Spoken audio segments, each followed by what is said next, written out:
প্রকৃতপক্ষে যে জিনিসটা আমরা উঠে এসেছে আলোচনার মধ্য দিয়ে সেটা হচ্ছে যে বাংলাদেশে যে পদ্মা ব্যারেজ এবং পদ্মা সেতু এটা প্রয়োজনীয়তাটা এটা অস্বীকার করবার কোনো উপায় নেই।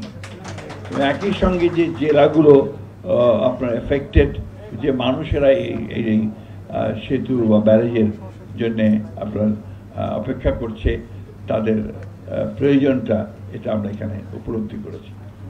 একই সঙ্গে এর যে আপনার ক্লাইমেটিক যে কন্ডিশনস সেটা কি দাঁড়াবে, এতগুলো মানুষ প্রায় 8 কোটি 9 কোটি মানুষের জীবন জীবিকা তার কি অবস্থা দাঁড়াবে, সব কিছু মিলিয়ে এই পদ্মা ব্যারেজ এবং পদ্মা সেতু এর যে প্রয়োজন এটা আমরা এখানে উপলব্ধি করেছি।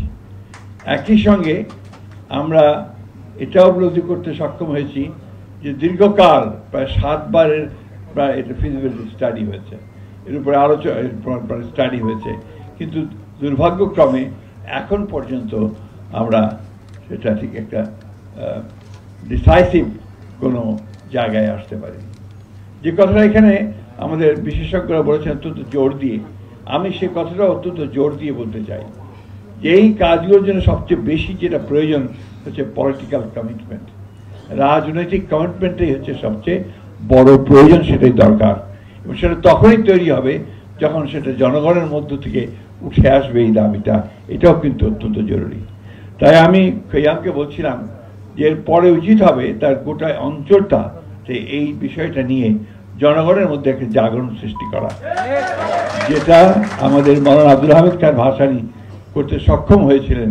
তিনি ফারাক্কা মার্চ করে গোটা বিষয়টাকে, সেই ফারাক্কা ব্যারেজের বিষয়টাকে শুধু দেশে নয় আন্তর্জাতিকভাবেও সেটাকে সামনে নিয়ে এসেছেন, যার ফলশ্রুতিতে আমরা দেখেছি যে শহীদ প্রেসিডেন্ট জিয়া রহমানও সেটাকে আন্তর্জাতিক বিশ্বে এই বিষয়টাকে নিয়ে গেছে। আমরা একটা ট্রানজিশনাল পিরিয়ডে আছি। ডক্টর দেবপ্রিয় ভট্টাচার্য বলেছেন এবং আমাদের জিল্লুরও বলেছেন যে নেক্সট গভর্নমেন্ট, পরবর্তী সরকার, নিঃসন্দেহে পরবর্তী সরকারগুলোকে এই কাজগুলো করতে হবে। কিন্তু আজকে একটা সুযোগ তৈরি হয়েছে, এই অভূতপূর্ব একটি ছাত্রগণ অভ্যুত্থানের মধ্য দিয়ে আমাদের একটা জাতীয় ঐক্য তৈরি হয়েছিল। সেই জাতীয় ঐক্যকে সামনে নিয়ে আমরা যদি সবাই আমাদের মূল বিষয়গুলোকে সামনে আনতে পারি এবং সেই বিষয়গুলো যদি কাজ করি, চিন্তার ঐক্য আমাদের যদি থাকে, তা নিঃসন্দেহে আমরা সফল হব। ফারাক্কা ব্যারেজ বা ফারাক্কা বাঁধ শুধু ফরিদপুর এলাকার রাজবাড়ী এলাকার সমস্যা নয়, আজকে পুরো দক্ষিণাঞ্চলের সমস্যা।